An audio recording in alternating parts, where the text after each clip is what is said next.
జాతీయ లోక్ అదాలత్ కార్యక్రమం జిల్లా న్యాయ సేవాధికారి సంస్థ ఆధ్వర్యంలో గుంటూరులో జరిగింది. జాతీయ లోక్ అదాలత్ కార్యక్రమం ద్వారా ఎంతో కాలంగా పెండింగ్ లో ఉన్న కేసులను సత్వరమే పరిష్కరించుకోవచ్చని జిల్లా ప్రధాన న్యాయమూర్తి బి సాయి కళ్యాణ చక్రవర్తి వెల్లడించారు. ఈ కార్యక్రమంలో ప్రధానంగా మోటారు వాహనాల కేసులు, ఫ్యామిలీ తగాదాలు, సివిల్ కేసులపై ప్రత్యేక దృష్టి పెట్టామని చెప్పారు. మోటారు వాహనాలకు చెందిన 2 కేసుల్లో అత్యధిక నష్టపరిహారం ఇప్పించడం జరిగిందని తెలిపారు.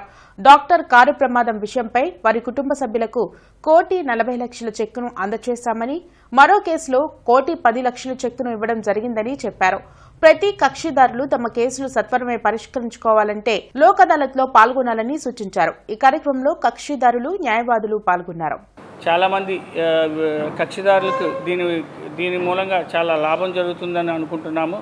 అదేవిధంగా ముఖ్యంగా మోటార్ వెహికల్ కేసుల్లో ప్రత్యేక దృష్టి పెట్టి మేము సెటిల్ చేయడం జరిగింది.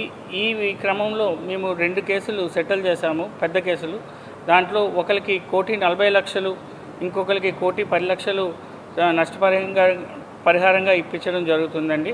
అదేవిధంగా నేను ముఖ్యంగా కక్షిదారులందరినీ కోరుకునేది ఏంటంటే, మనము ఈ జాతీయ లోక్ అదాలత్ని వినియోగించుకొని మనం చిన్న చిన్న కేసులు ఏవైతే ఉన్నాయో, ముఖ్యంగా భార్యాభర్తల కేసులు కానీ, అదే అన్నదమ్ముల మధ్య భూ తగాదాలు కానీ, ఇట్లాంటి కేసులన్నీ, అదే మోటార్ వెహికల్ కేసులు కానీ సెటిల్ చేసుకుంటే మనం ప్రశాంతంగా జీవించడానికి వీలవుతుంది.